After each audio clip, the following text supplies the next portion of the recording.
think that'll turn out to be fraudulent. That's election money, basically. They want $25 billion for the post office. Now, they need that money in order to have the post office work so it can take all of these millions of ballots. Okay, let's pause that for a second. Trump is obstructing coronavirus. Hey, what's happening, everybody? What's going on?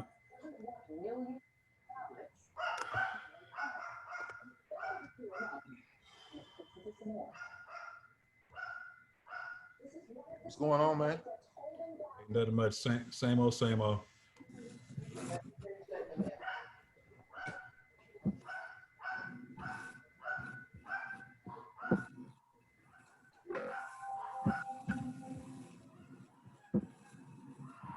What's up, fellas? Hey, what's up? What's up? What's going on? What's up, Keith? DK, What's what's up? happening? That's done?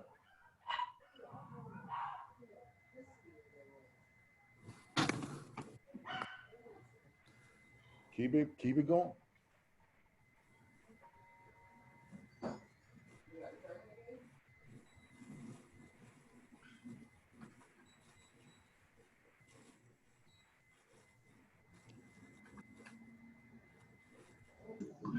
I got something else before I dig into anything. Anybody on Instagram? I think I know Gerald is. Obasi may be. Yeah, I'm on it. All right, so you can find some interesting reads on there. Like, so as an example, right? So anybody want to take down this, write down this Virgin Voyages, you might want to look into their stock too. At least look at it for Elite.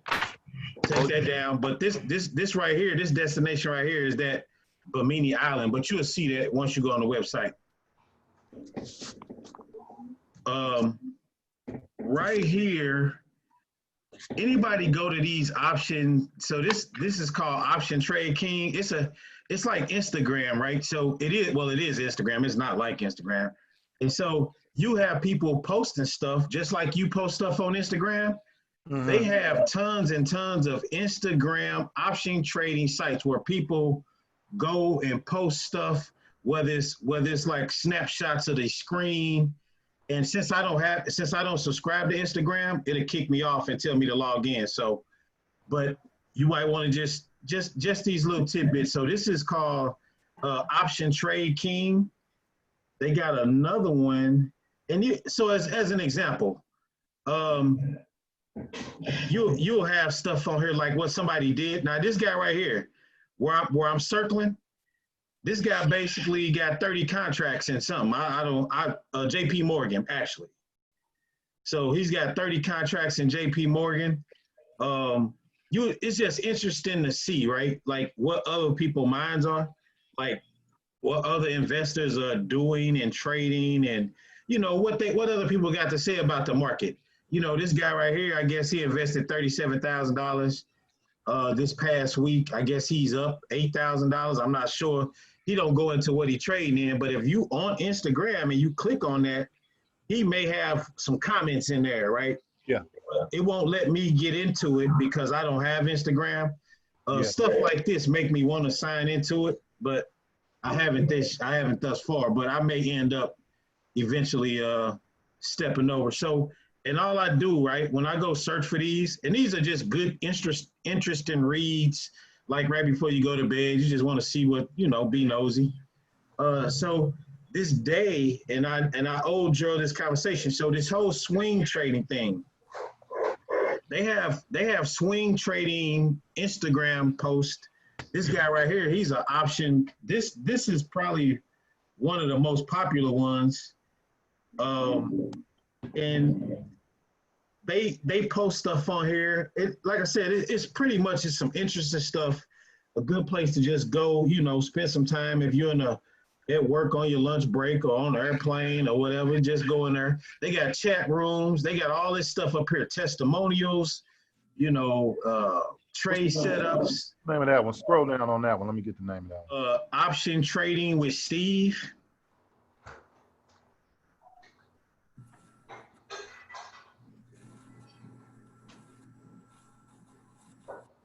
But it's just a lot of, and I say this all the time, a lot of like-minded folks, basically. Yeah. Yeah, like this here. And on Instagram, you can find all this stuff, right? This is called Option Trading Coach, but it looked like he involved in something else. So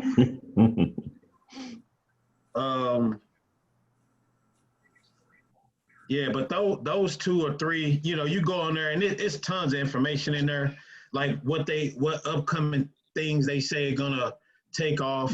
And I guess once you log on and follow them, right, you get to get some of the tweets and whatever they tag you in or whatever the case is. I don't really know how Instagram works, but most of us. There's a lot of them on there. I follow a couple, but those are good too. Yeah. Some of the YouTubers have their channel linked as well to Instagram. Like that one that I put in there, Lil Paul, the Young God Paul. Yeah. I'm on his Instagram too. He puts his day trades on there in the morning. And so yeah, they link a lot of their Twitter as well. So all of the media. Okay, you got old school talking up. Is Instagram like Facebook? Instagram it's a social media platform, Dennis, but it's more visual than just typing font.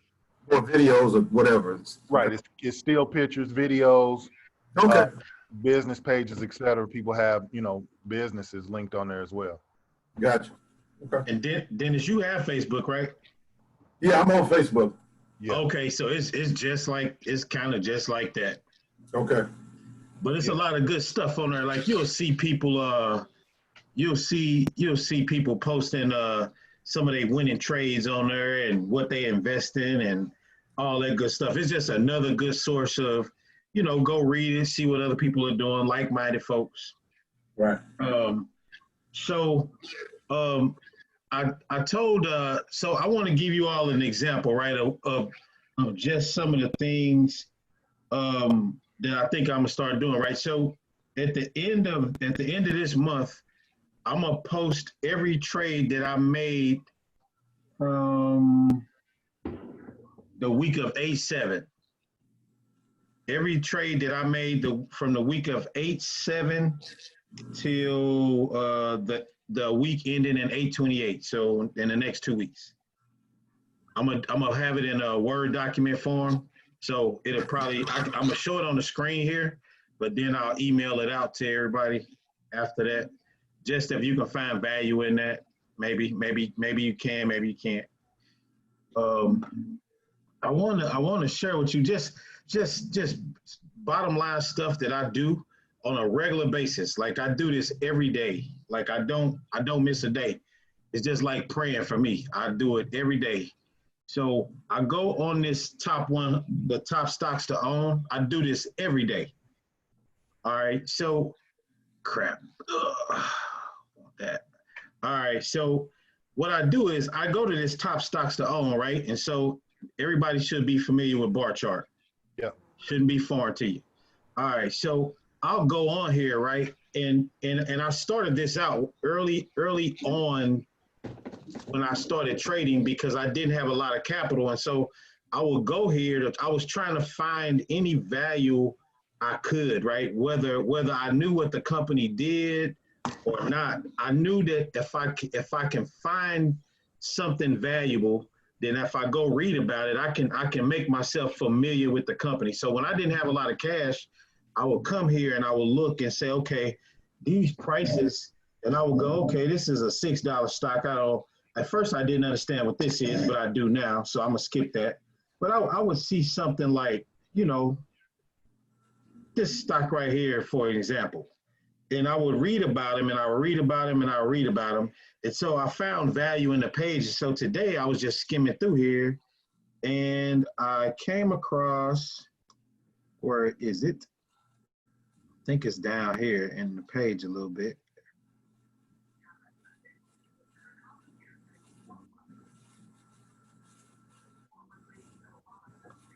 Let me find it.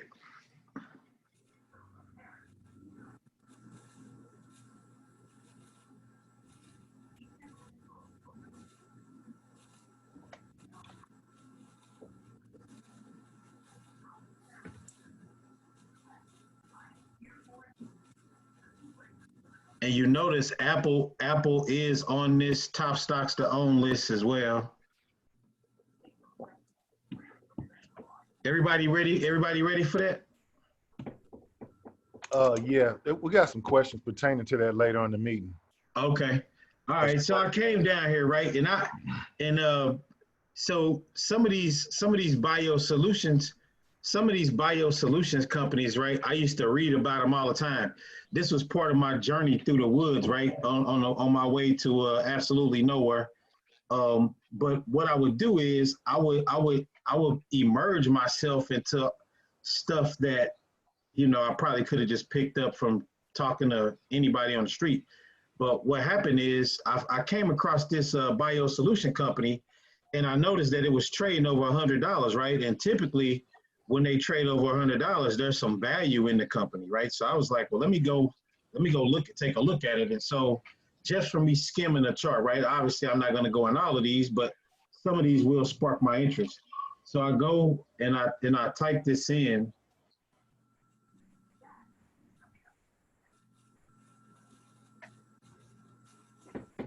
And so I do my fundamental analysis, right? Like right out the gate, my quick scan, the market cap, $7 billion in market cap, 86% held by institutions. Just them two numbers right there, and the stock trading over $134. Now it's got me. Now it's got me by the shirt collar in a dark alley. And so what I'm now is going to do, right? I said, okay, the 52-week high, it was 137. So that 52-week high probably came not too long ago, which I can see from looking over the chart. That 52-week high is fairly new. So I was like, okay, I'm still interested. So I come down and I look at this new rating, right? And it's a 10. And now it's really got me. You know what I mean? And so I come down and everybody is saying accumulate, buy, go long on this stock, right? And so it kind of matches what I just saw on bar chart, right? So now I got two different sources telling me the same thing, right? So now I'm feeling like a winner. I feel like I found something. So then I go, I'm an options trader. I'm a swing options trader, matter of fact, speaking about that, Juro. And I'll click on this options chain, right? Can everybody see that, or do I need to move the screen?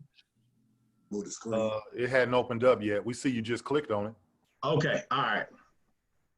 So I open up this 30-day chart, right? And I'm looking at this, right? And I'm thinking, not bad, right? But I don't know a whole enough about it. I don't know a whole enough about it yet to Can't see it. Can't see it. Can't see it? Okay, hold on. It never opened.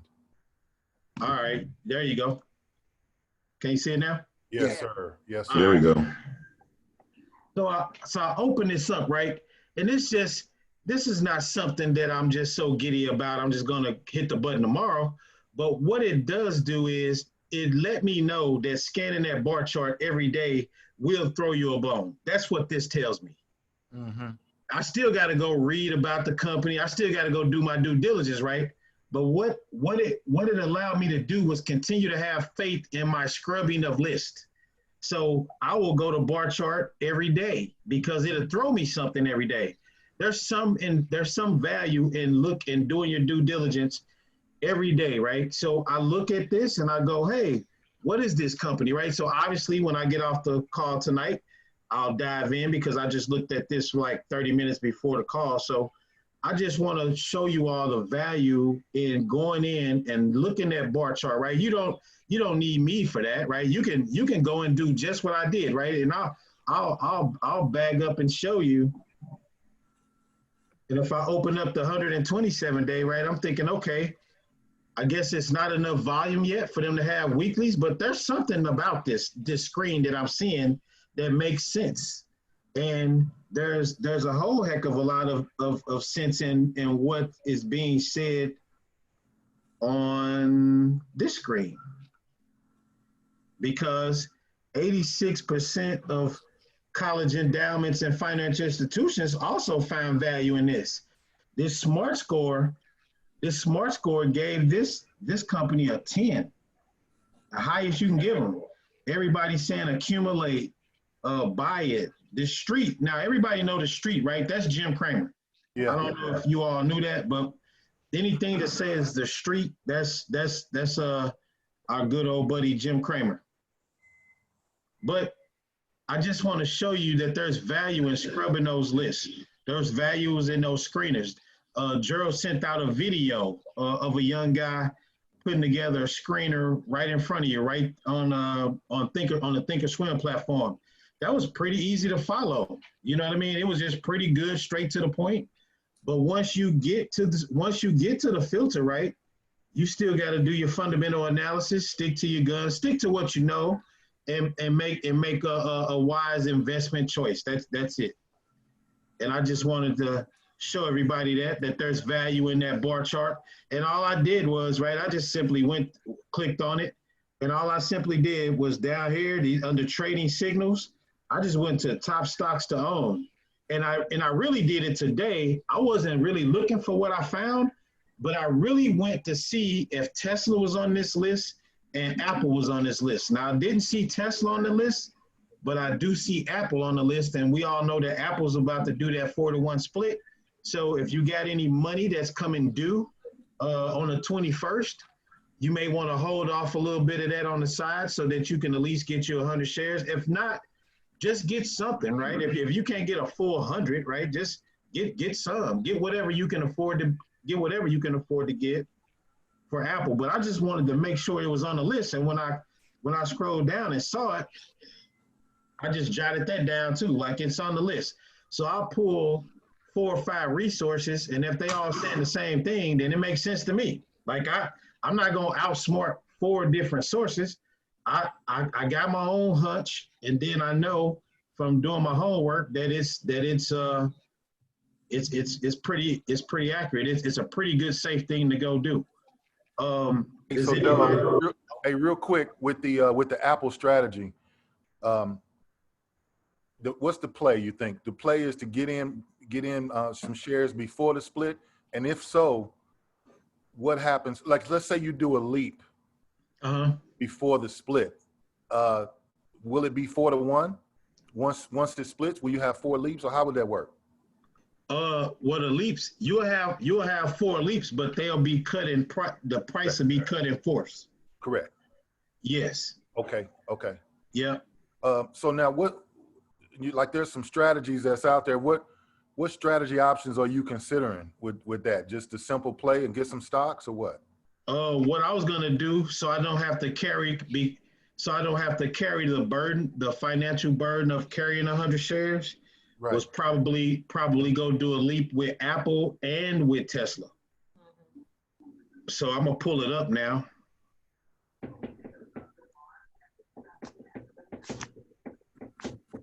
About $8,000, depending on how far you back out, huh?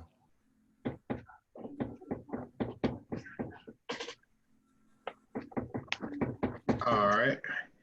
So we got Apple here, and yeah. So you're right, Gerald.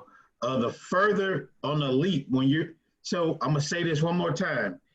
When you're selling an option, whether it's a call or a put, you want the shortest timeline you can get.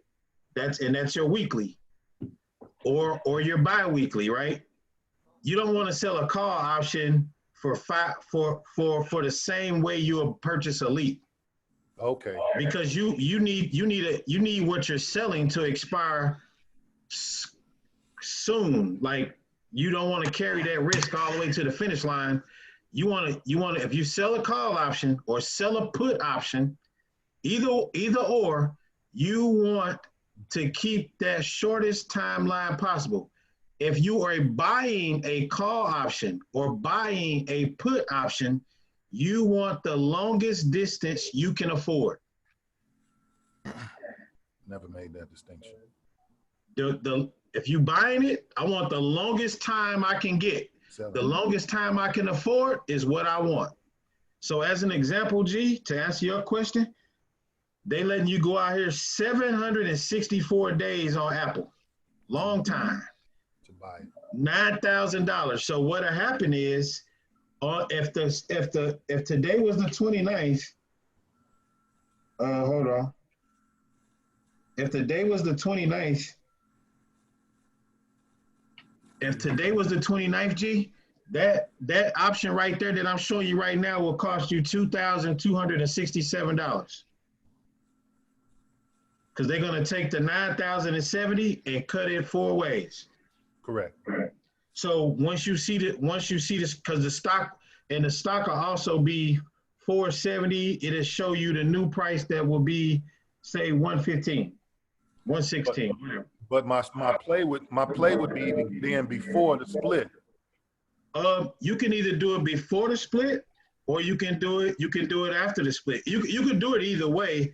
But what I would do from now in between the 28th, I would make sure I got this on a down day.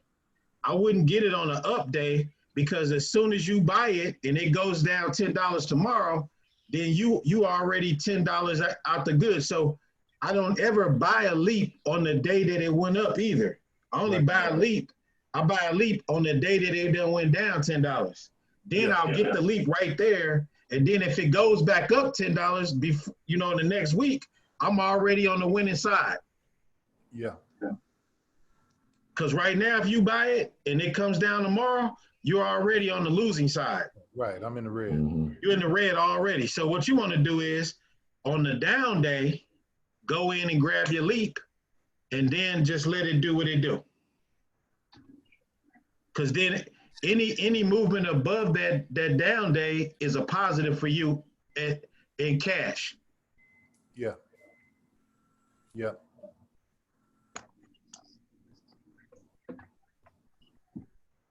So Tesla is going to do the same thing. Probably crazy expensive right now. I'm not sure what it went up today. It went up $66 today. 16. Now they're gonna do a 5-to-1 split, correct? Tesla gonna do a 5-to-1 split. But again, I can't get it on a $66 move up. I need to catch it on a $66 move down. And if it don't happen before the 28th, I'll just wait till it split and do it then. Still looking for a down day though to buy. I'll buy my leaps on the down day. You can also sell your put contracts on a down day,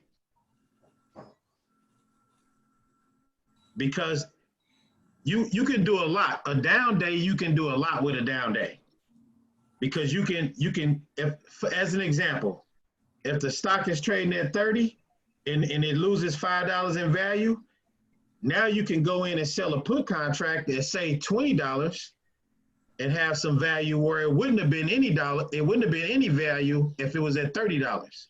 A $20 put wouldn't have had any value. So you want to sell your put contracts the same way you buy them. Right after a down day, go ahead and set your new mark. I'll give you a play right now, right? That as soon as, and I thank God for having the wits, because this is something that I used to miss all the time, and it used to drive me nuts.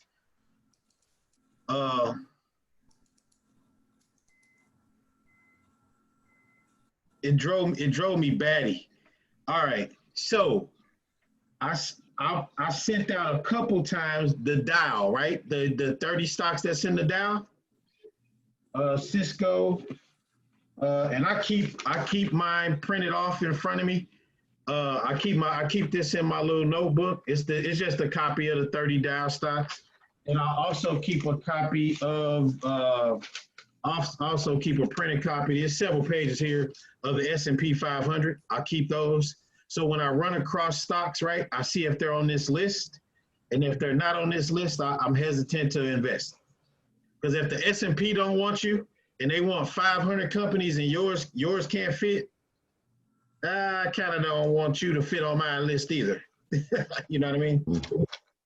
So the Dow said, hey, out of the 500, I'll take 30. And I like the 30 because there's rules as to why the Dow keep their 30 stocks, right? So the Dow 30 is important. So today, this is gonna be, this could be a leap for everybody, but this is the type of leap because of the value that you would have to do probably 5 or 6 contracts to make a couple $1,000s. But I'm gonna show you right here. Today, the Cisco is in the dial, right? Company is not going anywhere. Today, everybody see this? So we already know, right? The stock went down. They said I guess on their earnings report, it was lower than expected, right? So when we talk about lower than expected, it's kind of like what I said last week, right? If I get 3 Ds and 3 Fs, I'm my mom's okay with that. I only get beat if I get 6 Fs, meaning I can have a bad earnings report. I just can't have it worse than expected, right? So with this Cisco, right, they down $5. So this a down day. On a down day, we know we can do what? We can go buy a leap right now because everybody knows that $5 is going to come back, and it's a Dow component, so it's not going anywhere, right? It's just one of those things, right? I can't explain it. It's just how it was taught to me and how I learned it myself. So I'm gonna go to the options chart because we know it's down $5, right? So we just come out here, and it don't have to go back up tomorrow. That's the beauty of this, right? The leap doesn't have to go up tomorrow. I just needed to go up before 2022. I needed to go back up those $5 before 2022. Does that make sense? Oh yeah. I don't need it to move. I don't need it to move up before my birthday this year. I just needed to move up I needed to gain those $5 back within a 2-year period. So I'll show it to you. 526 days out. I can go in because the stock price dropped. It's not showing, Delos. Oh, my bad. Sorry. There we go. All right. Yeah. All right.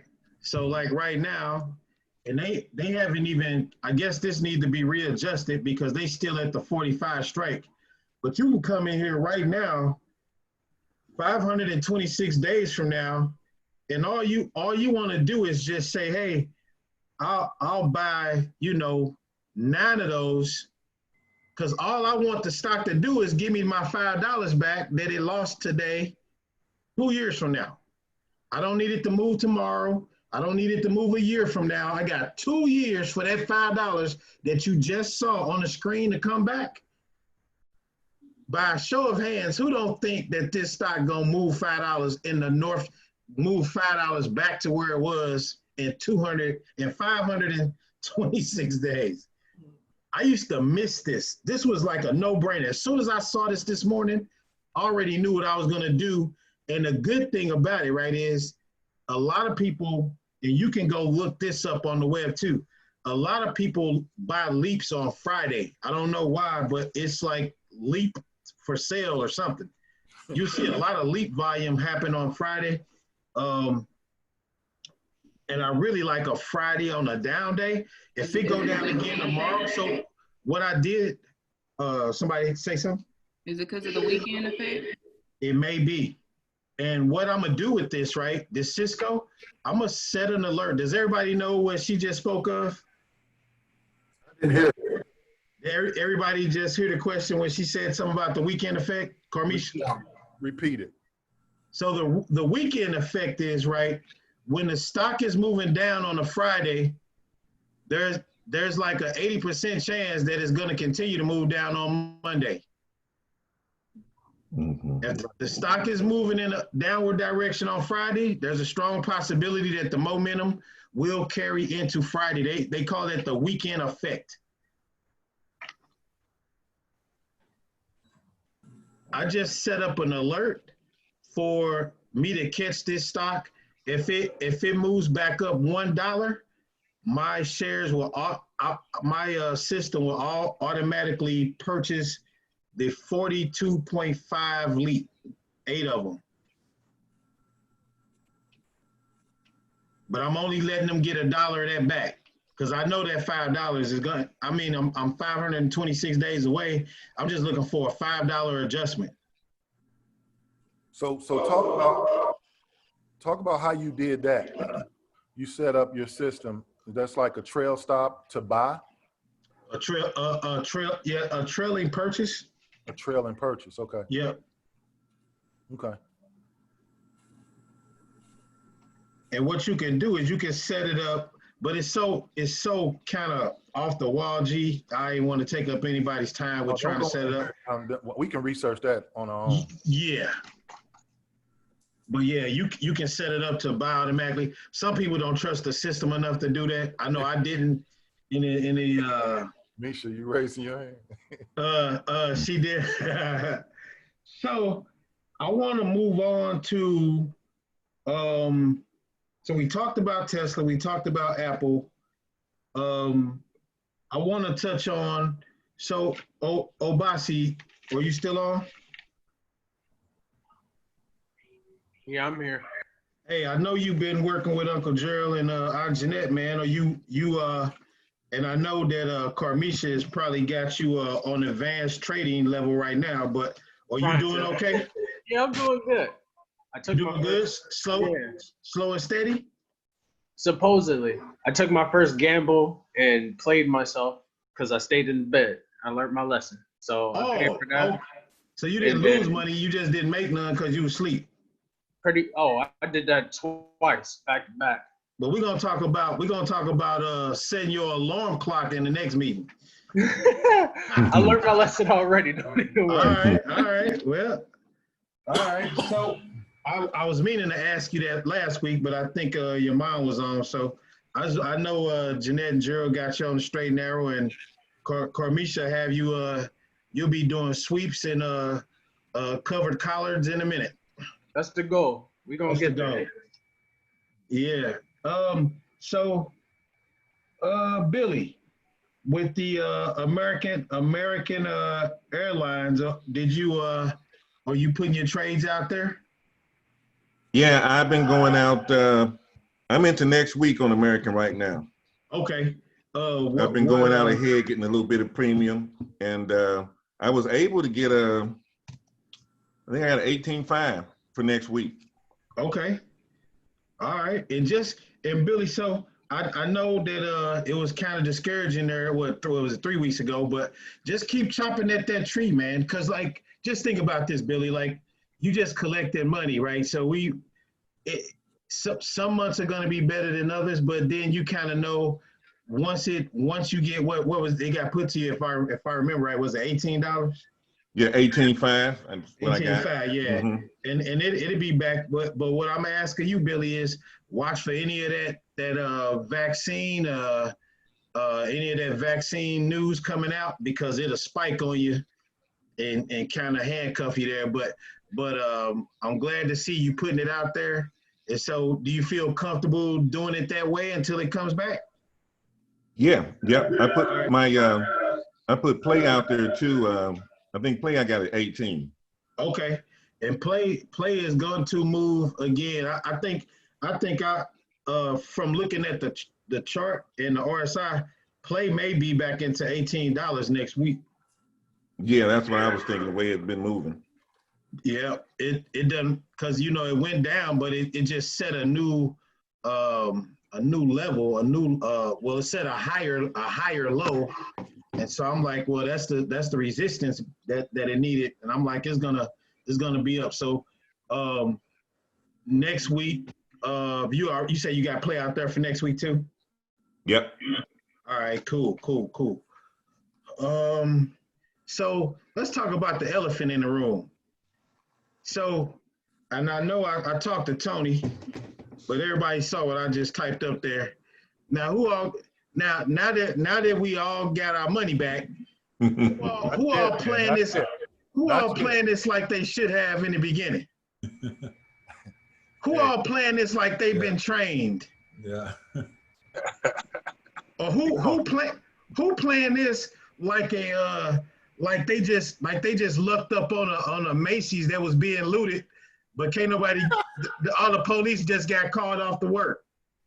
I'm kind of scared to jump back in. See? I know, bro. I'm a little gun shy, dog. Oh, Yeah. Tony had me worried. I said, you know what? I was worried. I was worried. I said, now Tony was in the first graduating class, and his first operation, Tony cut the wrong arm off the man. Yeah. And I said, Tony say, man, Yeah. I know he didn't want to tell me. He said, man, I got 9 contracts. Hey, when I got off the phone with Tony, I had to rub my head. I say, nah, I don't know what part of the Bible he was reading when he doing that, but Hey, I'm glad to see you back, Tony. hey, Yeah. Tony Yeah. was sweating. So I say, Tony, what's your strike? I thought it was way up there. He said, man, I'm at 30. I'm at 35 and 37. I said, oh, hell, Tony. All right. And then I'm saying, hey, but Tony had one of the most successful weeks, I believe. Yeah. Out of everybody, was $6,200. I did talk to is the Ford family on? Yeah, Sabrina was on.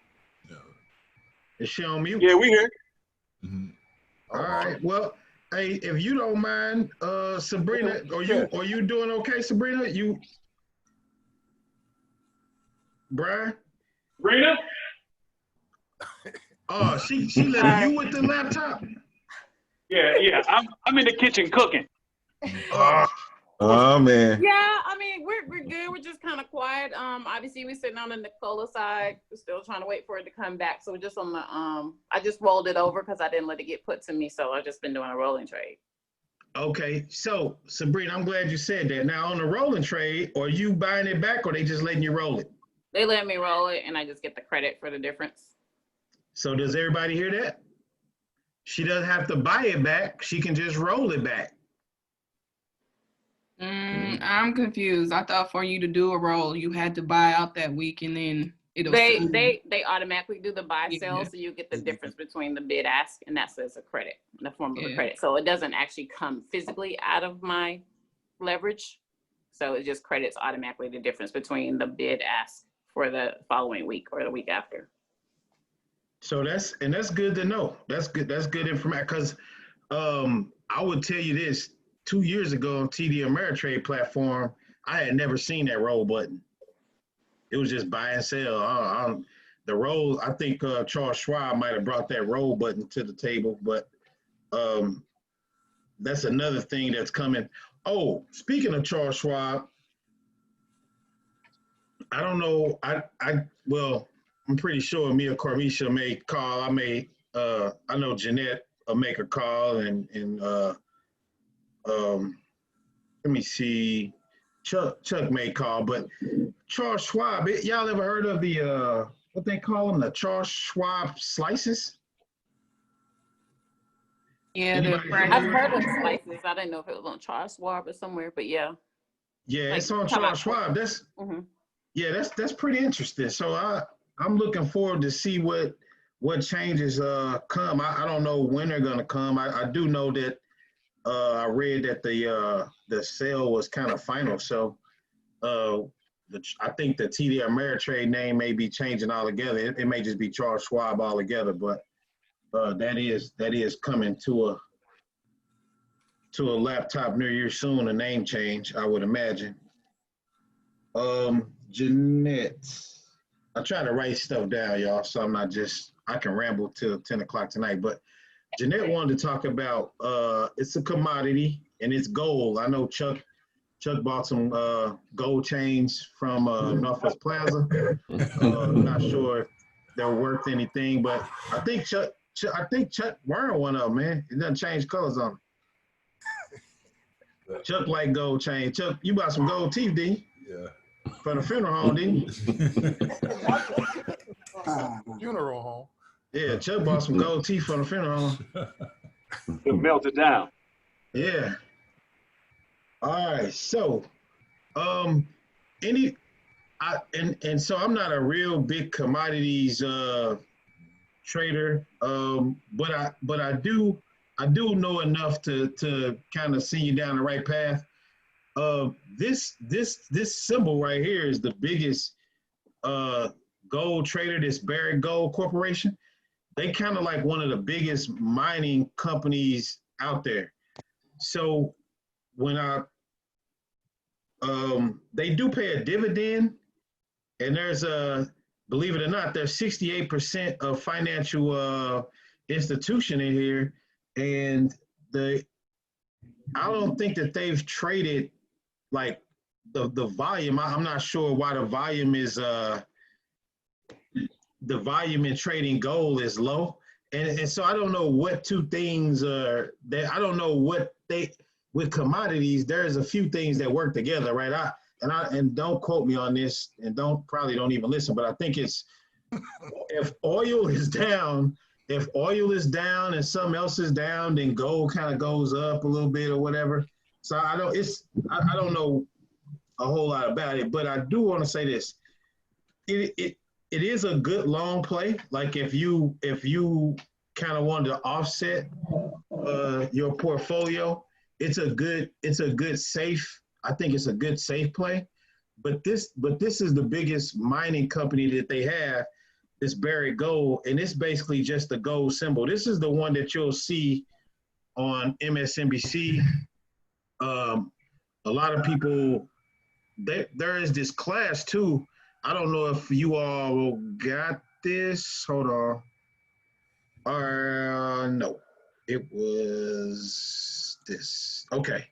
So to find out more about it, if anybody wanted to invest in that, I would say this young lady right here was the lady that was supposed to speak at the Money Show, and she talks about gold. And there was another class too on precious metal trading. If you all are interested in that, Jeanette, I don't know specifically if you had a question that I possibly could answer, but I do want to say people use this gold to kind of balance out their portfolio. But gold goes up when something else goes down. I can't remember what it is, but I'll be better. Silver. When gold goes up, silver goes down. Who said that? Is that Chuck? Yeah. Thought it was synonymous with silver, it was copper, and gold were all together, right? Together, yeah. Yeah. I found the link. It was top gold stocks for August 2020, and it was on Investopedia. I could just put that link in the WhatsApp, our chat, so you can see. And then I had found, let's see, I found another site also. So I'll just I'll put those in the WhatsApp chat if anybody else is interested also. Okay, and so I do believe this Carly Gardner basically has a you can find information about the class. I want to say that the Money Show recorded, didn't they archive all of these, didn't the Money Show archive all of these classes? Yeah, they did. So Jeanette, you may be able to go, and so the class was, what day was it? Yeah, you can find her teaching. Okay. Yeah, her class was today, actually. Okay. It was, so it should be archived on the Money Show website. I think they charge you a fee, and you can go in and watch all the videos you want. Okay. Well, I thought it was free if you had paid for the November. If you rolled your money into the November, or that was my own perception. Yeah. Am I right? Okay. Yeah. Speaking of November, just off topic a little bit, has anyone booked their rooms? Because I'm still waiting to hear from the lady in regards to discounts on rooms. So I was staying at the Flamingo. So I've already moved all of my me, Jamil, and the kids. We already moved our flight and room with the Flamingo. Actually, I didn't go through the Money Show, because I think I overread like that they were helping with booking rooms. So I had went and booked my own through I had a credit though. That was the thing too. I had a credit with Southwest Okay. for a vacation that I missed. So I went through that Southwest Vacations and just did room, car, and flight. But I'm at the Flamingo, which is 2 doors down from Paris Hotel. Yeah, we still waiting on ours. I'm waiting on them as well, Jeanette. Okay. How long? I can't go. Why you can't go? No, work. I'm back at work, and so I don't know what's going on since we're still up in the air with that. You got sick leave, Angela. Take some sick time. No, I gotta say that for my retirement time because I'm retiring early. I heard that. Girl, they're gonna close y'all down. Well, I hope they do. But we're supposed to go in. We were trying to get them to let us stay home. And that means I could work anywhere, but they're making us come in the building and nobody else. I just have a room by myself.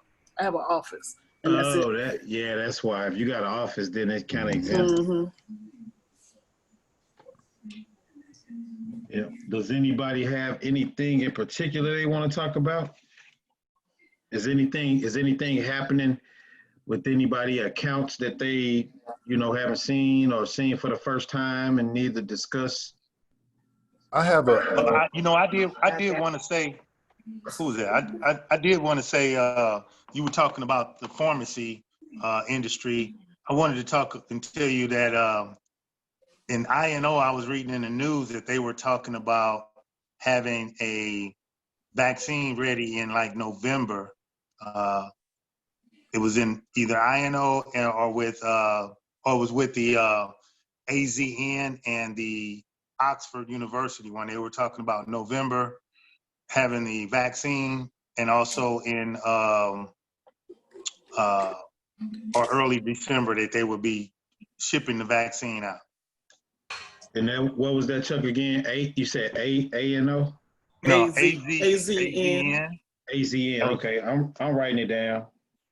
Yep, AZN, and that's the one with Oxford University, and then they also, I think it was, I want to say INO was in on that as well. I'm not sure, but I believe it. I know for a fact it was AZN. Okay.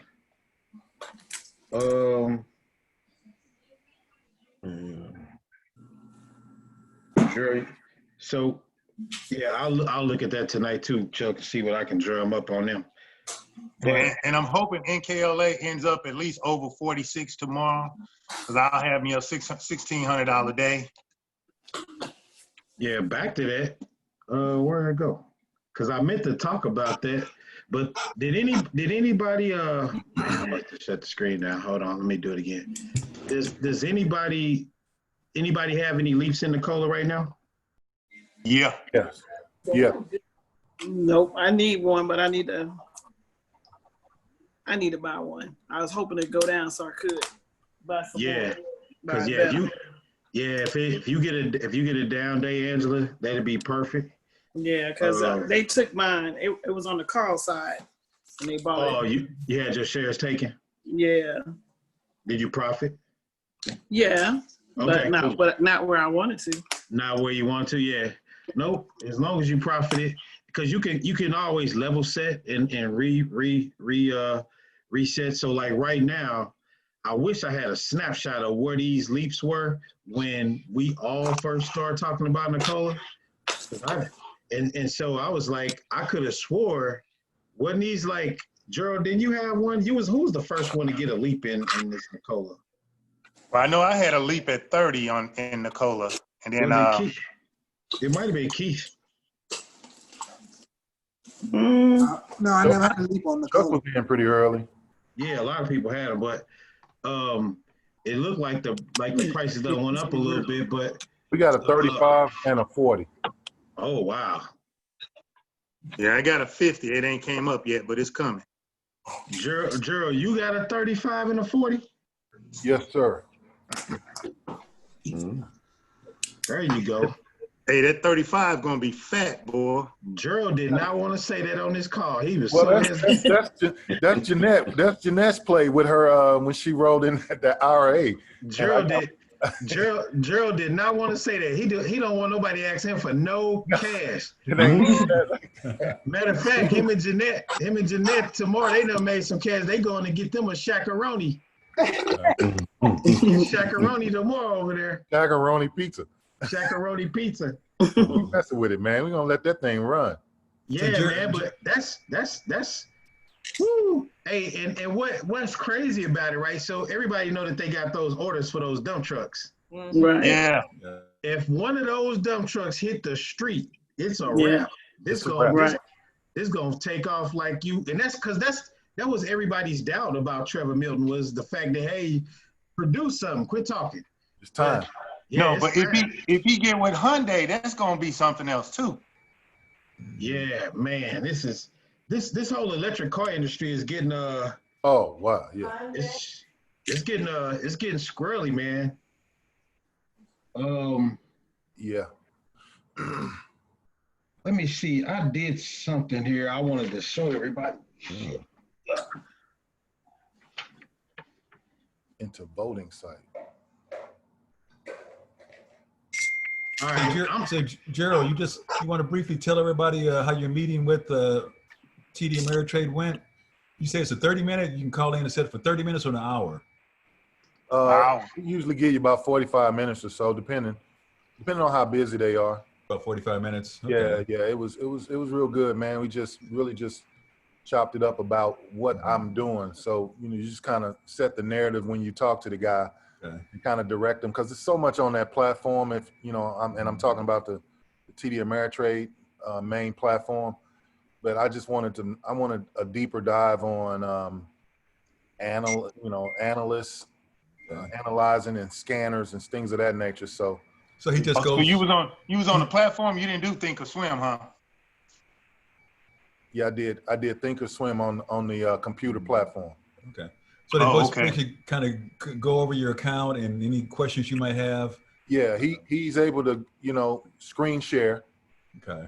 And then just literally walk you through, set up on your laptop what you're looking at. Oh, okay. So young guy from St. Louis, I saw the 314 number and I'm like, man, where you calling me from? Yeah. St. Louis. So we chopped it up a little bit, and real nice guy, gave me his number. Mm-hmm. Said anytime. Okay. Kayla is still at 45. Yeah, almost 46, Jeanette. Yeah. Just need to have a good day tomorrow. Yep. Mm-hmm. On to that leap, though. So this is what while you right there, this is what Jeanette and I was talking about today. Is a lot of times we get on the call side, and Delos, I think you said people use this as a strategy sometimes.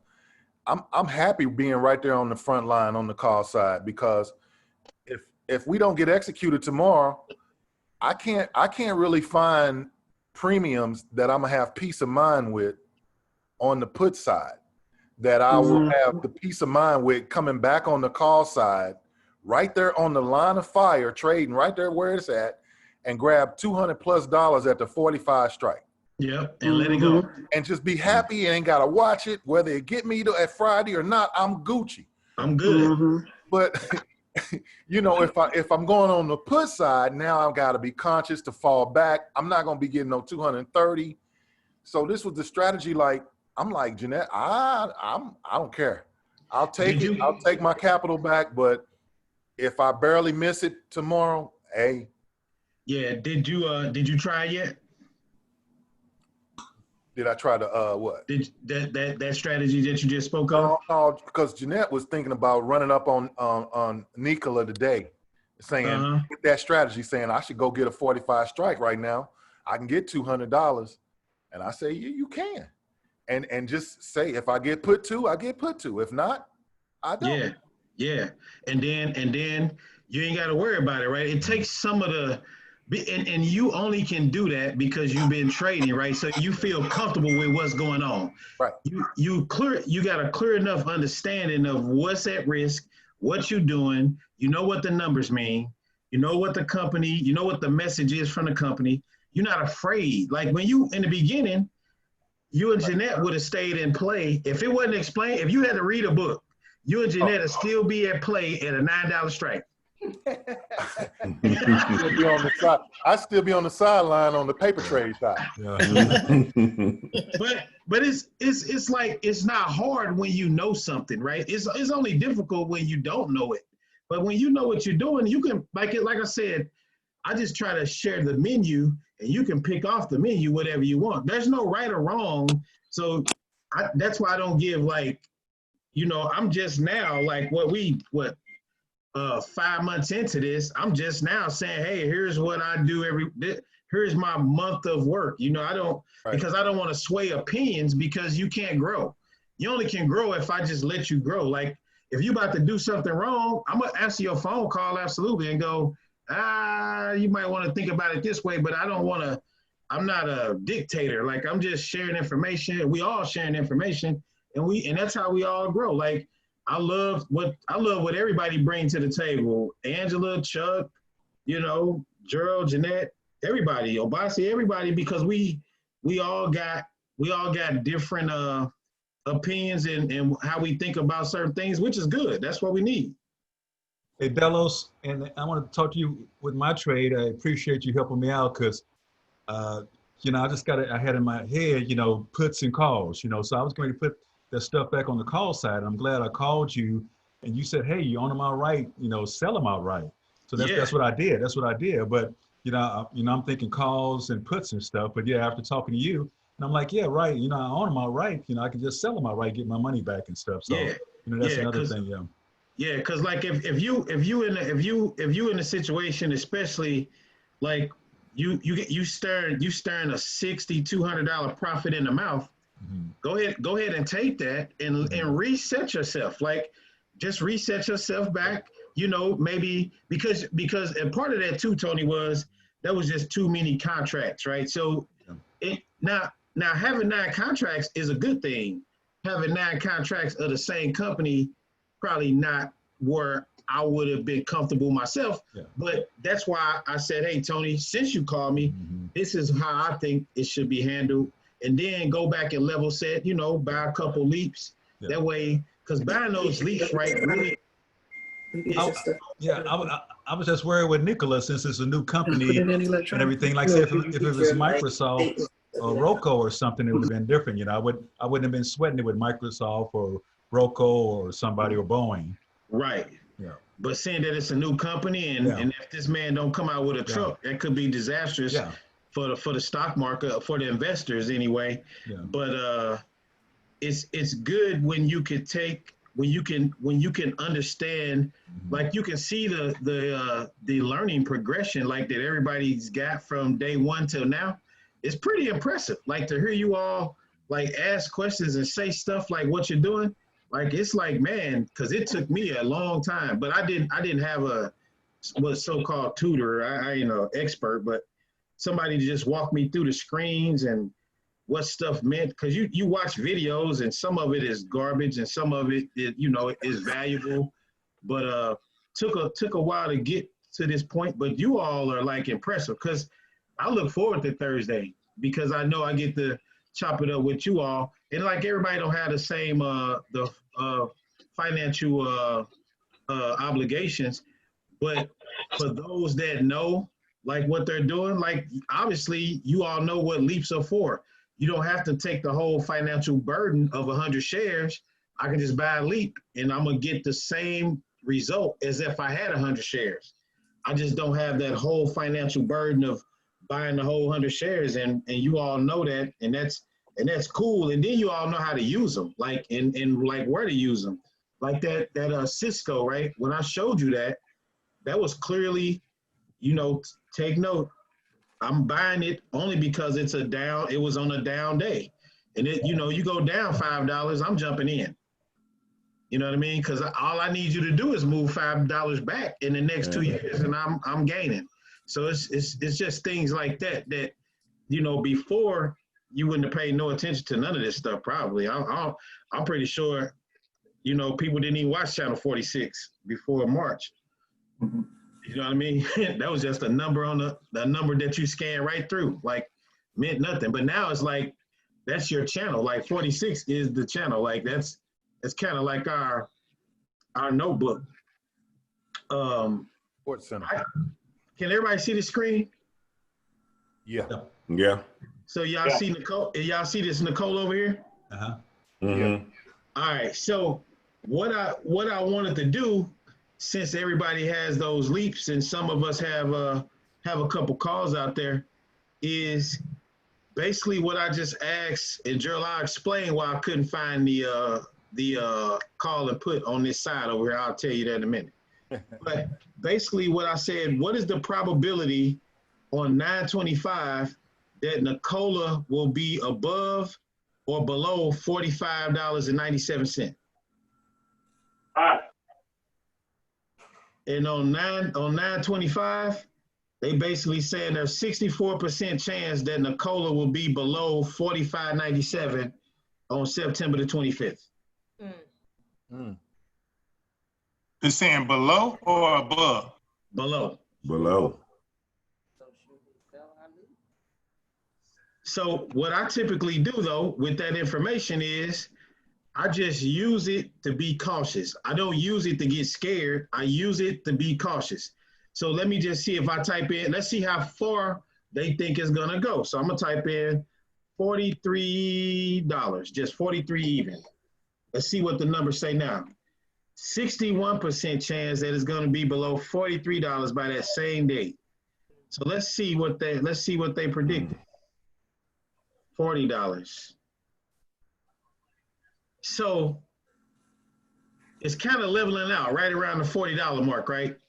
And this is no, like the 25th of September. So I'm just going a month out. I'm just going 30 plus days out.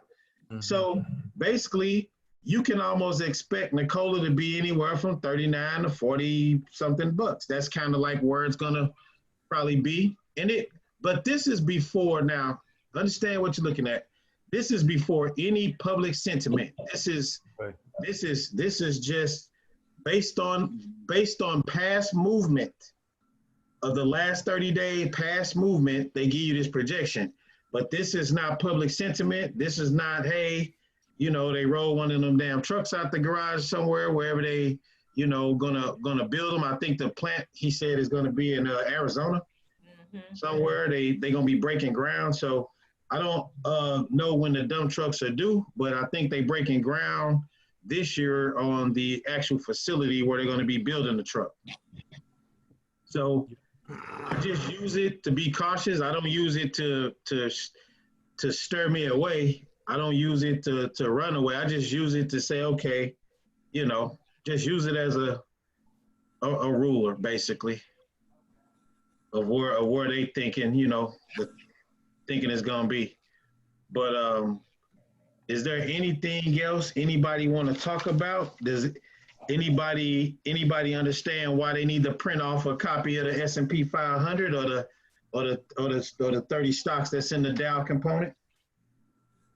Do you print that out weekly or on the Dow, on the S&P 500? I'll just print it one time, because if you don't do front to back, it's kind of like 13 pages. But if you got a home printer and you're just gonna do black and white, you can print it off like once a week. The Dow I just print off every Monday. But I keep like a little journal of everything that I do. I know Dennis does the same thing, and me and him talk pretty frequently. But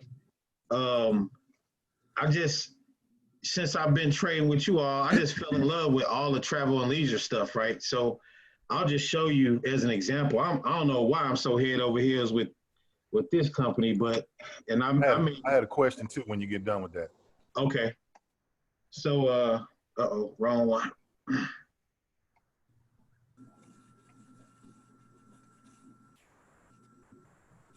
So what I've been doing with the United Airlines is I kind of left the weeklies alone with this particular group. I kind of started doing like every 2 weeks. So I'll go out to like September the 4th. And so what Gerald, what you and I had talked about was, I don't care if I own this stock, right? So it's not a matter of me not wanting to own it. I do want to own it, but I want them to pay me to own it. So I've come in here and I've done like 5 contracts at this 247. And then the probability of it being over $36. Now this is a trade where I went in the money. I went into the money to do this transaction. And I'll show you, because I'm a strong believer. This stock was trading at $93 before the COVID crash, but I will put it over here and do the same probability chart that I just did with Nicola.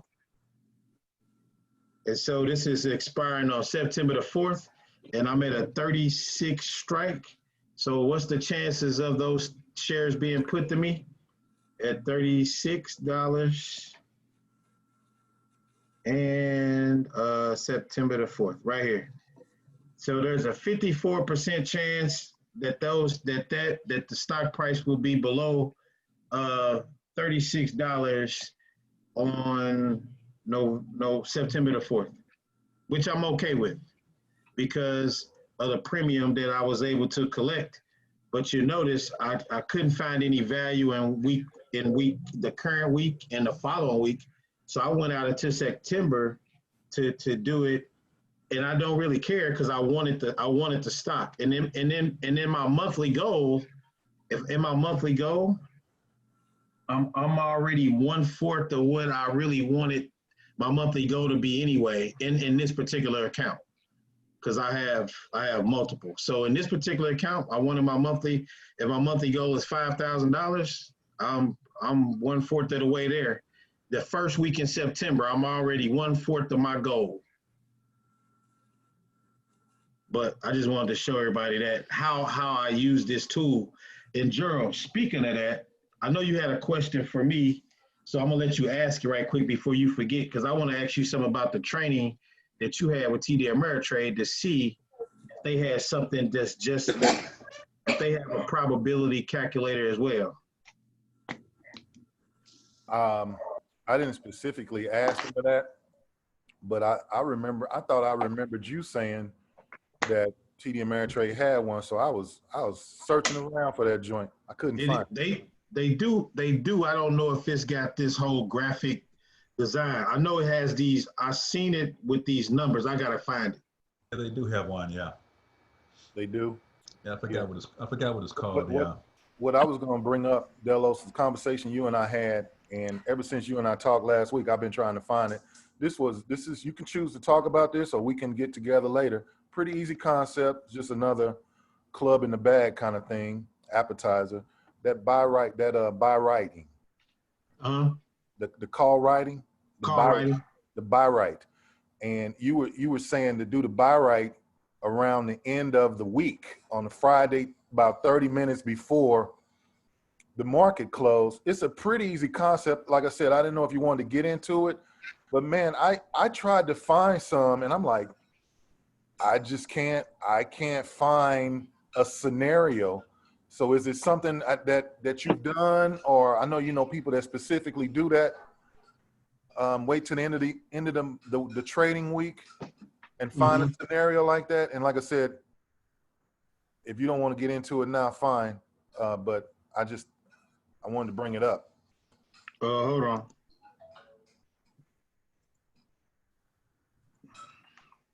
I like the concept. All right. So what Gerald is speaking of is what some people have done and some people continue to do is they'll find this, it's the same. People use their same little top 10 stocks that they're familiar with trading because they know how they react to the market. We can let's just use Apple for an example. Boop, boop. So what Gerald is speaking of, you know how in most cases people, let me go share this screen again. Hold on. Is this the right one? Okay. So what Gerald is speaking of is basically you'll have, so everybody understands, and I know I'm hoping everybody understands, you got 8 days to expiration, 15 days to expiration, 22 days, 29, so on and so forth. Well, some people, they don't trade anything all week long. They will wait until, I would say, some wait about an hour before close. Some of the value becomes too low, 30 minutes before close, but they will do it. Some people do it, you know, at noon on a Friday. Some people do it at 1 o'clock on a Friday. So it's basically trader's preference. Like I said, there's no right or wrong to how you trade or think. But as you can see, there's 1 day left to expiration, right? This Apple. You'll have a trader come in here because the chances of the stock falling within a certain time frame in the matter of the time that's left on the clock for him is so low that he'll just take whatever. But these are guys that are coming here 4 or 5 contracts, 5 contracts, 10 contracts. And if you go to some of those Instagrams, you'll see some of this stuff, right? You'll see a guy that's got 30 contracts and you go, why would he have 30 contracts to the same company? Because this is what he's doing. He'll come in here, and some of these guys have large accounts, some of them have small accounts. They'll come in here, and it's 2 o'clock. At 2 o'clock, this bid may say 136. This 136 may say 60. This 60 may say 30. So as time decay ticks away, so does the value of these dollar amounts. So this won't be 310 at 255. At 355 Eastern, 255 Central Time.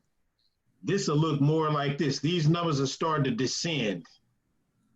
You'll have a guy, he didn't carry any risk all week. His money's set in his account all week long. He'll come in here on a Friday, 1:30, 2 o'clock, and hit the button. But these guys that do this are really technical guys.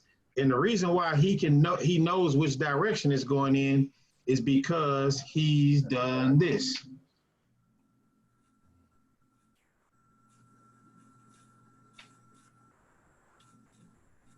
He's on a chart, and some of these guys, and like me, I'll turn this around, just not trying to show off, but these guys have 3 or 4 screens.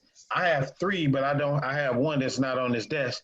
But as you can see, they'll have a setup, right? And when they're trading, they got 4 or 5 screens. These guys got 4 or 5 stocks. They're all gonna do this at the same time. But they got these charts up, and they're doing these 1 hour. They are doing these 1 hour charts. And what happens is they'll wait till the time tick down, tick down, tick down, tick down. And as soon as they get that buy symbol or a sell symbol, that's how they know if they're going to do a buy right or they're going to do a put. But they didn't carry any risk all week. They kept their money. They waited to the end of the day, either because these symbols will let you know this Oliver Velez. Yeah. That is part of what his team does is just that. They wait for a buy symbol later on in the day and they execute on it. And so like this, I'll give you an example. Let's see, right here. Just say, so this is a central time, I believe. Yeah, Central Time. I mean, Eastern Time, sorry. So here is a prime example. A guy wants to say, hey, I'm gonna go in and do a 462 strike, right? If he's gonna sell a put, he may come in and sell that put right here at this very moment when it's at 459. Because he know that was a buy symbol and the stock gonna do what? If he got a 459 strike and he got that buy symbol right there, he know the stock is gonna move away from him at that time and there's no chance of the stock being put to him at 459 because the stock is going to move away from him. And he knows that by doing his candlestick analysis. So that's just another form of trading. Eventually the team here may go to that. Like it may be people that want to do that. Like I said, it's so many good things you can do. And if you just stick to it, but this is definitely a buy symbol. People get in the game, it's a buy symbol, and they'll sell a put right here at 459, like what Oliver Velez say, boom, and then they take off on them. But seeing if he got a 459 strike and the stock gonna run away from him, what are the chances of this being put to him? Let me show you.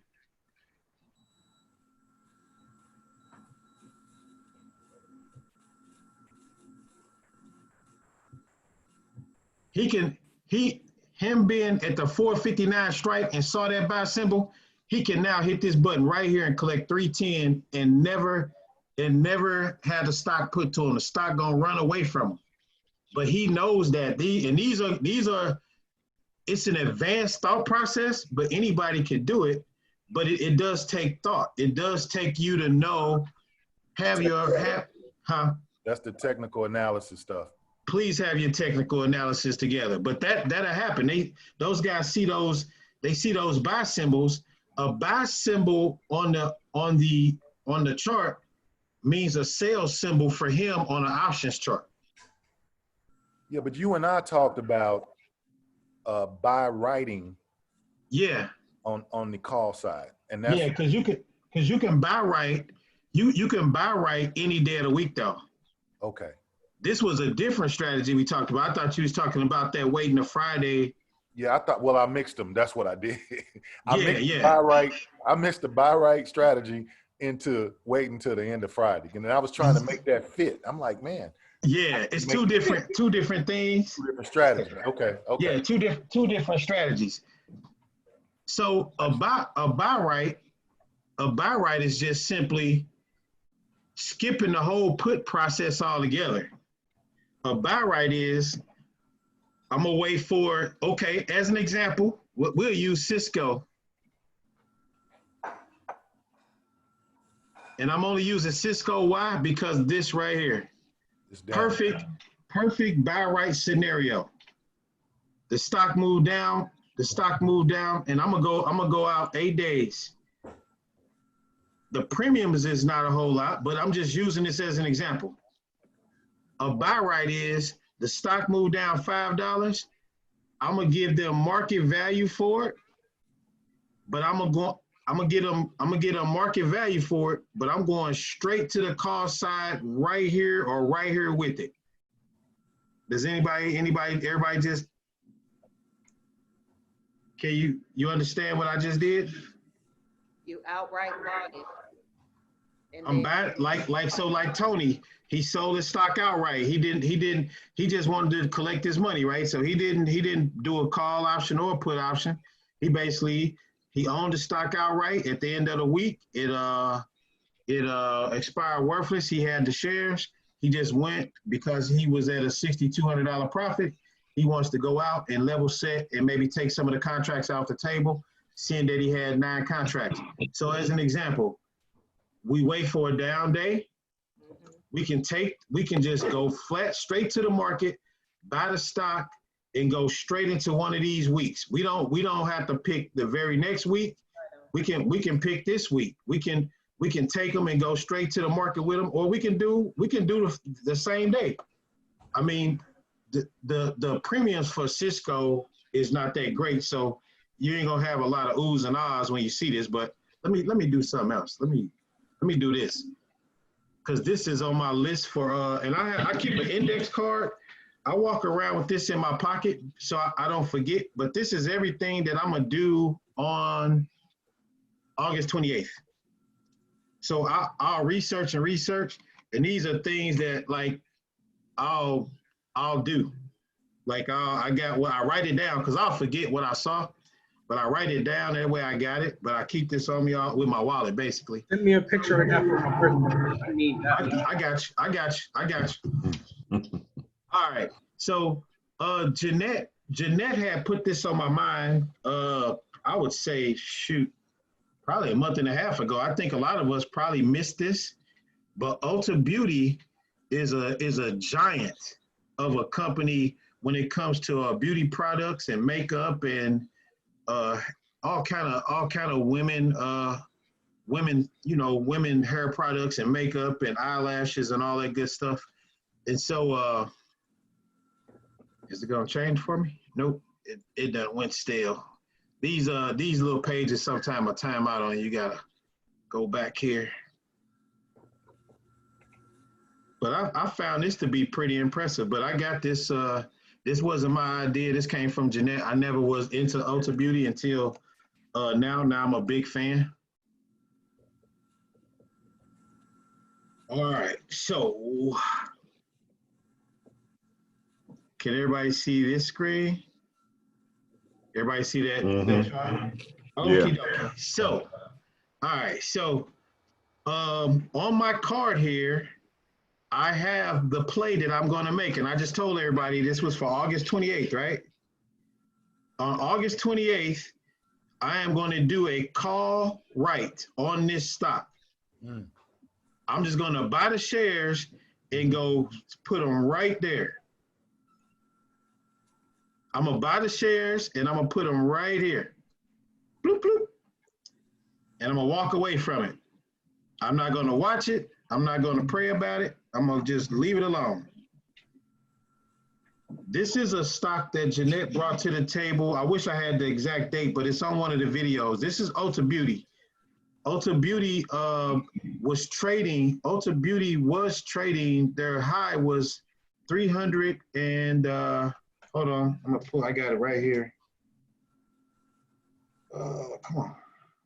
There we go. Ulta Beauty 52-week high before the COVID.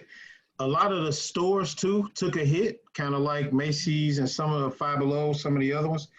But Ulta Beauty was trading at $342 a share. They're currently at $222 a share, and they pay some hellified premiums. And I want to join the band, so I went and bought me a suit and some shoes, and I'm trying to learn the moves now. But I can even come in. I mean, either way, I felt comfortable coming out here, or I may go here. I can play this however I want to. I'm in control, so I can do whatever I want to do with it. It costs a little bit. I mean, obviously, you got to have 22 grand to become a member, but these are things that, like, Jeanette brought this out on the call, and Chuck, I'm gonna write home to your mom. You can't, all those outbursts, you can't keep having them. But like, check this out, right? These companies that pay these type of crazy, like, it'll cost you $5,410 to say that this stock won't be trading at it'll be trading above $225 526 days from now. Could you imagine what this looks like? Like, this is somebody's strategy. They're gonna come in here, buy them 10 of those, and probably don't do nothing for the rest of the year. Yep. But it's so many strategies. There's so many things you can do once you know what all the stuff mean. As you start putting together the sandwich, at first it's just 2 loaves of bread. I mean, well, 2 pieces of bread. Then there's your mayo, then there's your cheese, then you pick your meat, then your lettuce and your tomato. But it's like going in Subway, right? Everybody's sandwich is going to come out at the end looking a little different, but it should taste good, at the end of the day. But these are just things that I'll do. But I'll do this too. What else I have on this card is this.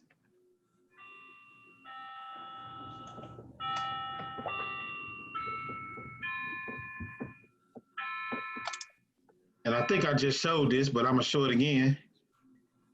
But I'll come down here I'll even come out, like if I got a monthly goal for September, say my August is on track, right? I'm kind of good. I'll get my September together virtually, or I'll write it down. I'll write what I want my September to look like, right? I don't go in week to week blind like that. Like I'll call Dennis, but I kind of know where I'm at. I know what I want next month to look like right now. I'm in August because I have the data to kind of give myself a projection. Like it's not going to be dollar for dollar, but it'll put me in the ballpark. But I know in September, I got 4 weeks. How can I make these the best 4 weeks, right? How can I make these as successful as possible? And if I come and look at some of this stuff, right, I don't mind owning UAL at $36. I really don't. It's just they was trading at $96. It's kind of like a no for me. It's just that's just my trading appetite, my risk appetite. Our risk appetite is all different, but I don't mind if I own that stock. They used to pay a dividend until the crash. Boeing paid a $2 dividend before the crash. Look at what Lockheed Martin pays. And once again, these are some high flyers, but let me see. These are some high flyers, and for the sake of the call for next week, I'm going to challenge myself to find 10 stocks all trading within $10 to $15 that I'll add to my September call, so that we just not talking about stuff that may be, out of reach. But the value in some of these companies here. So Lockheed Martin pays a dividend $960 annually.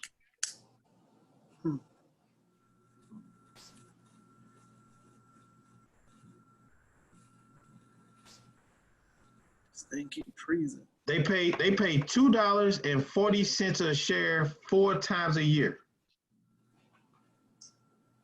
Boeing, before the crash, was paying $2 a share before the market crash. And if you go to, and they have good ratings, 75% of their shares are held by institutions. And if I go here and take a peek, have to reshare this screen. All righty. So that's expiring one day, nothing there. And if I wanted to say, I just wanted to get my September together, I can, there's some room here in August if I wanted to do a few things, but like I said, these are high flyers, right? So I kind of want to level set and maybe get in between. We can run screeners all day long on any stocks between. So let's see what we got to pick from. So I want to make sure everybody is using the screeners because they are important. I use it every day. Every day. Can everybody see that screen? Yeah. All right. Okay. All right. So let's see. But UAL, right, should be in the Playhouse. AAL is in the Playhouse. So that's 2 I love. CCL, it should be in the Playhouse. Play is in the Playhouse. So that's 4. That's 4 stocks that I'm involved, all but CCL right now. But let's run a screener, like right in front of you. Research and ideas, come down here to screeners, and we're gonna do stocks. And we're gonna create us a screen, and we'll just keep it simple. We're not gonna get all fancy. We just wanna do price and volume. And we'll do price and volume, and let's do a dividend. Let's make it doubly interesting for all involved, right? So even if you get, so I'm only choosing a dividend, right? So my thought process is, if I'm in a stock that's in my price range that pays a dividend, I can't go wrong. So I'm gonna do, I picked a dividend yield. So I just want a stock that pay any dividend. So I'm gonna pick this 2%, click it back. then let's see how many of those are in between $10 and $20. Like we're gonna start from scratch. So I got 121 companies I need to be looking at before I go to bed tonight. Not literally, but that's how crazy I used to be. So I would come in here, right? And then I would go like, first I will look and see, are any of these familiar faces? Is this something that I've, patronized or know somebody that patronized these? And if the answer is no, we still okay, right? Because we can research these companies. But let's just see. Huh? Any way to screen weeklies on these? Screen weeklies? Yeah. What you mean, like? Well, instead of, because you don't know, some of those may be monthlies. And I know we can treat a monthly like a weekly, but if we could sort those out, that would be real helpful too. Other than your other method that you told us on the CBO. Oh, the CBOE? So, good question. Let me go back, modify the screen. Let me see. I never saw weeklies in here. Yeah, like and you know what, G? Hold on. I may have to go here to do that. Let me see if it. Options, yeah, you may have to do options. Yeah. Because that's how you have to do on the TD Ameritrade. You got to click on options to get the weeklies, I think, if I'm not mistaken. Yeah, but see, it won't let me drill down into the price. Yeah. So yeah, never mind. So let's try.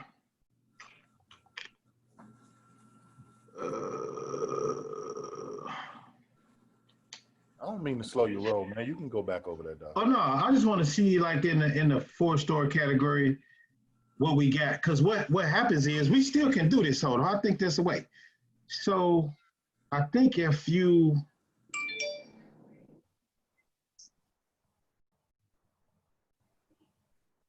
see, it don't have a price breakout like the other one did. Mm-hmm. Yeah, you would have to go in. I'm gonna ask. I wonder if the screener on the Thinkorswim platform will drill down into this a little deeper than this one. I may have to play around with that, but that's a good question though, because that'll get you straight to what you're looking for, and don't have to do a lot of guesswork. But these screeners are very important. So I mean, like I use them all the time. Some of you that are like in some of the stocks that you're in, you may see some of the names up here. I've used this a couple times. I like, once you start rolling, you kind of like what you like type of thing. That's kind of me. But just to, before we conclude, just run your screeners, use all your resources that you have. This bar chart, I'm not sure if Angela was on. No, late. Oh, okay. Well, this is the other one. Is the FinViz? Are people using it? Oh yeah.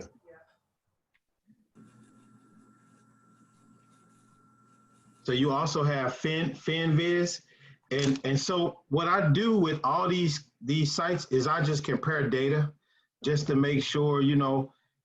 I may look at 10 stocks that I want to trade and only pick 2 out of the 10. But Gerald, I'm writing that down because I will try to see if we can get down into that. Yeah, I'll play with it. I'll play with it too. But like I'm mostly playing around recently on the Thinkorswim platform on the computer because it's so much more customizable. I do like what you on TD Ameritrade for the fundamental analysis.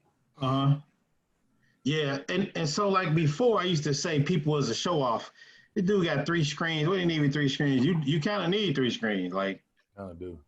Yeah, but it's like one of those things, right? You just become a nerd about it, and then before you know it, man, you'll have all kind of little stuff, man. And I just know that what was important for me was just to have that one space in the house that I always go to kind of help study, because it was just a familiar spot.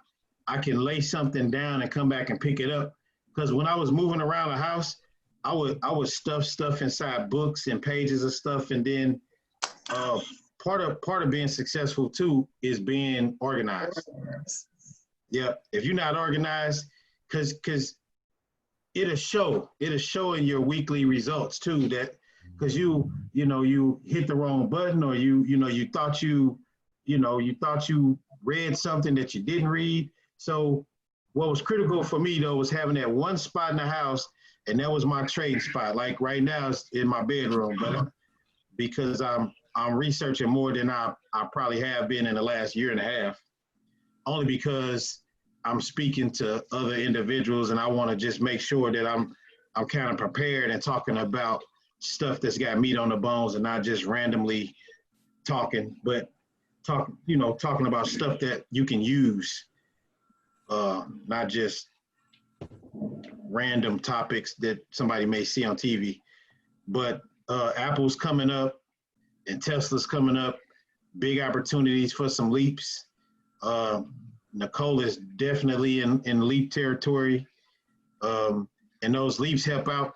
So, and I know, like with Boeing and somebody, so you may not have the whole 17,000. So this, I want to say this too, because you don't have to totally be out the game with a small account. You can actually still get in the game. I want to show you something. So people, and I probably shouldn't go down the rabbit hole too late in the day, but I kind of owe you guys this information here. So this stock, $3,161, right? All right.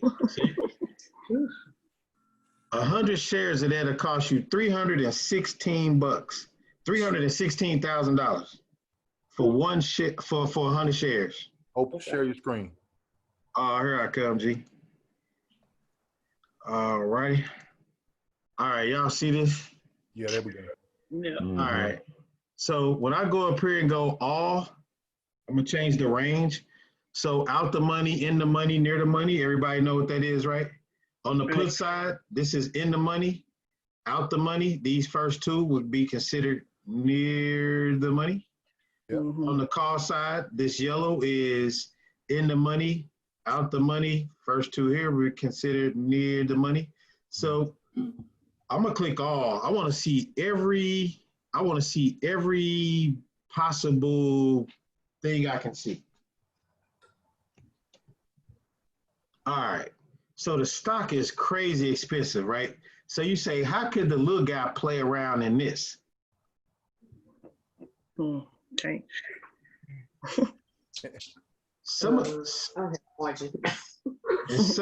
Sometimes what people do is, come on, it's way down here. Good Lord. Boy, look at it. So those that like Cormisha, who have those spread accounts, yeah, where you don't have to have all the capital to do the trade. There's a group of guys. I met them in Atlanta, Georgia, like 4 years ago. I think it was at the Westin Hotel. All these guys do is, you see how far out the money I am? You see how far look at this. This is the very next week. Like, this is like 8 days to expiration. These guys are way back here collecting collecting this type of money by doing these little put bear spreads or put bear spreads. They playing around in Amazon. Amazon ain't gonna be nowhere near this number in 8 days. But this is just a way for them to get in the game and play, because they don't have. And Sabrina, I would almost challenge Sabrina forward. Is she still on here? I'm here. I would almost challenge Sabrina and Cormisha to do one of these paper trades on this Amazon account or spread, and tell us how that work out for you. Okay. Just on the with your paper money. Right. No, I understood. She said, "Yeah, I definitely know that." all Brian got is paper money.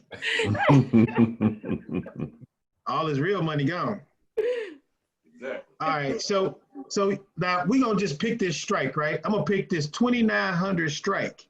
Look how far away from the actual stock price I am. Said 31.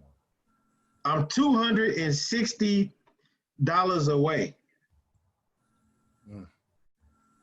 Still People are playing around in these and they doing these spreads, but they are coming way out here.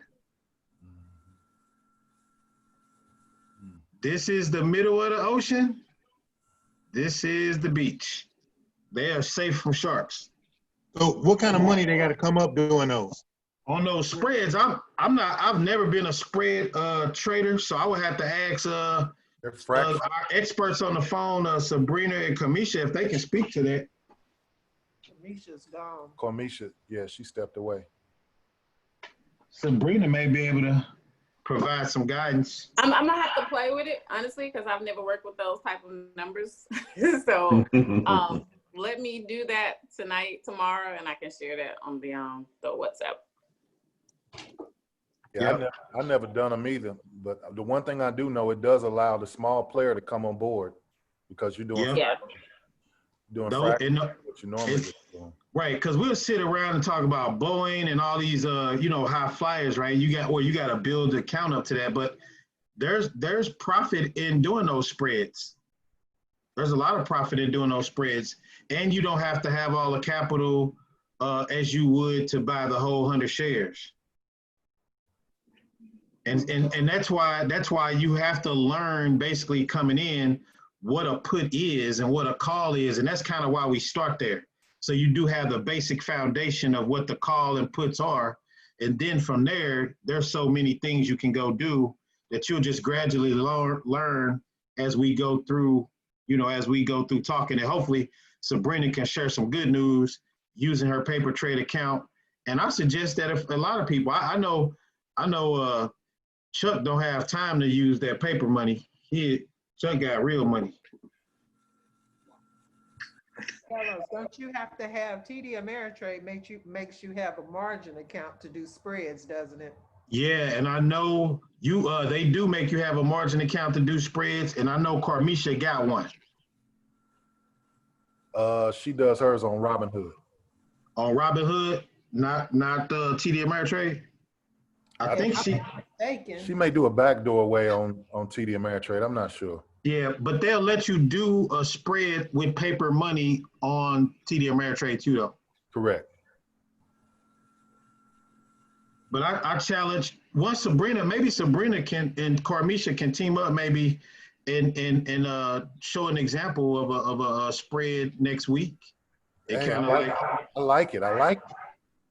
Yeah. Yeah, absolutely. Like I just did one really quickly through the platform for like Amazon.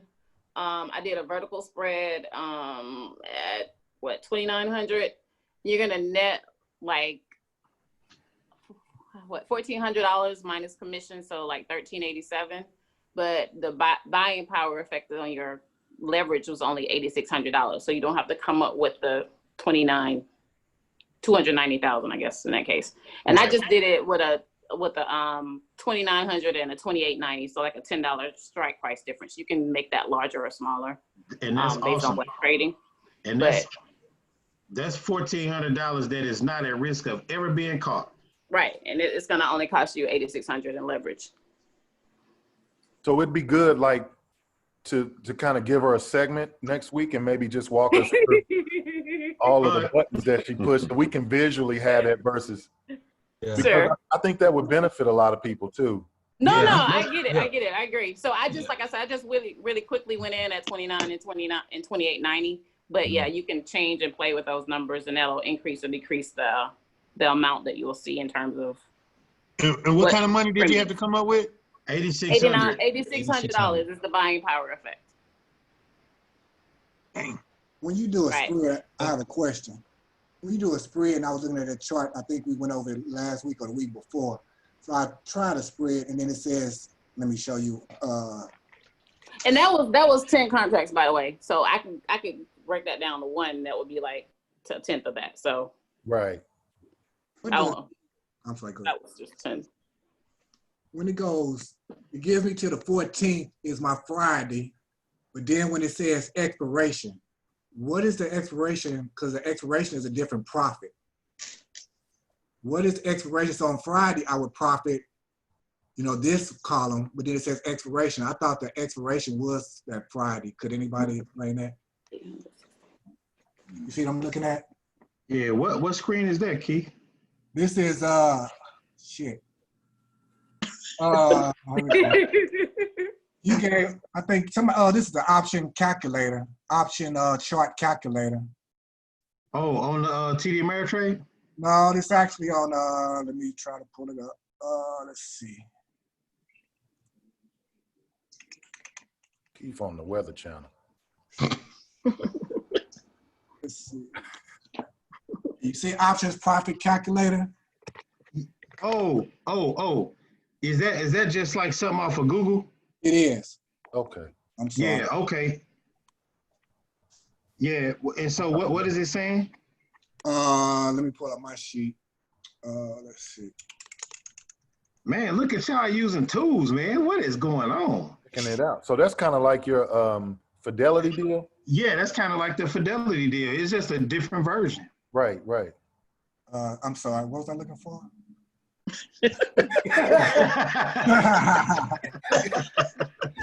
He hungry, y'all. He can't focus. Hey, I need a beer too. He said he forgot his own question. Right.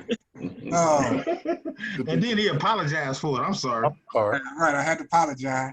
Well, what I was asking was on this chart is giving me what my profits would be during this day. So on the 9th, if my stock, if it's at 11.50, I make nothing. I'll make $2 on the 10th, all this. But when I get to that 14th day, which is that Friday, that should be my expiration day. But besides that, so I will make $13 if the stock is at 11.55. But on expiration, I make $12. I'm confused on what that expiration is. So the expiration should be the date that it expires. And that's so I'm sorry, go ahead. No. So you saying that on expiration day is showing a different amount than I think I may be asking the question wrong, because if it's giving you a dollar amount, then what was your question? Is it not the dollar amount that you should be expecting? Yeah, see, like if on this stock, you can share your screen too, Keith. I can. Oh Lord. It's simple. Okay, see right here, if the stock is at 11.45, let me see if I can blue it. Okay, if the stock is at, why my hand shaking? If the stock falls at 11.45, right? See that? On the 14th, I should be at $20. But it says on expiration, I will be at $22. So my question is, what's the difference between Friday, the 14th, and expiration? I don't know. It's the same. But it's a different profit level though. Yeah, it shouldn't be. Unless the profit should be the profit. Like, so as an example, if it expire on the 8th and the premium collected should have already been established. Mm-hmm. I was like, now this is an iron conduit is what I did. It is oh yeah, I ain't familiar with that. Oh, I'm sorry. But I know what it is though, like a call spread and a put spread, but actually I just got it on the call. I just got 3 calls. I went 3 call spreads. Yeah, we probably gonna have to talk. Okay, yeah. Or just put, matter of fact, Keith, just go ahead and put that link to that profit, that calculator in the put it in the group text on that WhatsApp. Why I'm not on the group chat? The WhatsApp? Mm-hmm. No, I gotta get that too. I'm not. I don't have no. They didn't send me anything. I didn't get the link. Gerald, but no, Keith, that's what you see. No, Keith, that's good that you're doing it. I just want to be able to look at that link. Mm-hmm. Somebody hit mute. I can't hear. You don't have a family option? Hey Keith, no, that's good that you're looking at that. I just need to be able to look at that link and see what you're seeing, so I can kind of play around with it too to see if I can make heads or tails of it. Okay. Okay. Where is it at? It's just if you go optionsprofitcalculator.com, but I will put it in there. I'm not.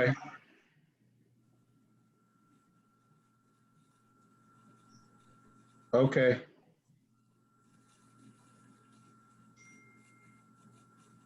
Sabrina, I need your commission to help me out. Hey, Sabrina. Hey, Sabrina, you think you can give us a rundown of the spreads next Thursday for about? Yeah, it's a vertical spread. Yeah, I can go through the vertical spread for sure. Cool. We're just discussing, and I'll use Amazon since that's all right. All right, great. Does anybody have a margin account on their account? We both, I do. I think I did select that up front. I've never used it because I didn't want to, I've never gotten into a situation where I needed it. So I always had enough capital on my own, but I do have a margin. Yeah, I had mine removed. Yeah, Drew. Me too. Trying to get it back is not easy. Yes, I Yeah, but as soon as you apply to do spreads, they'll give it back to you. They got me waiting like 90 days. Yeah. For what? To get a margin account? Margin account. Huh. Yeah, I thought I applied for it and I thought it was like 48 hours. Yeah, I can't remember. It seemed like it didn't take that long. I know it didn't take 90 days, so I'm not sure. Well, I think they go off your experience. I know when I first applied for it and I told them I didn't have no experience. And then when I called them because they rejected me, they said because of my experience in trade, and I didn't have enough. That might be it. Oh, okay. Because that was crazy because they gave it to Dennis just as soon as he opened this account. By default. They gave it to my mother too. Yeah, I selected me too. not to do a margin. Yeah. Okay. Yeah.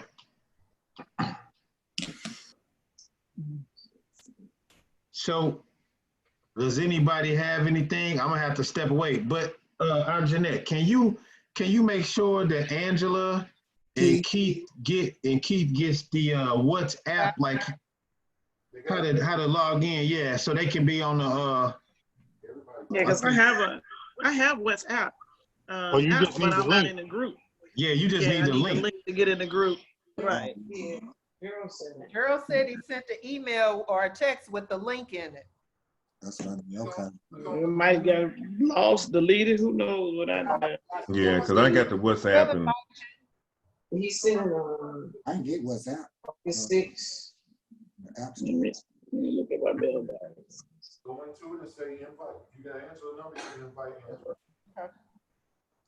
So Angela, I think, hey Keith, I think you gotta first download the WhatsApp from the Play Store. Yeah. Yeah, I don't have enough for Gerald there. No, it was in that big group text. Was it an email, Gerald, or was it? Carla said it's a text. It was a text, but I don't have an email from her. I don't either. Yeah, Jeanette, you might have to resend it. Just find out who needs it. Just let me, it's Billy, Angela, and Carla, and Keith. No, Carla's got it. Okay. I don't have it. Okay. Yeah. Yep, Hey, I need team. it. Hey team, I gotta step away. All right, thank you. But you all have a blessed rest of the week, and I'll, as usual, we'll text and call each other as needed. But I'll see you all officially again next Thursday. All right. All right. All right, All right, see you everybody. later, Billy. All right. All right, all y'all take care. All right, bye guys. Right. Bye-bye. All right. Bye.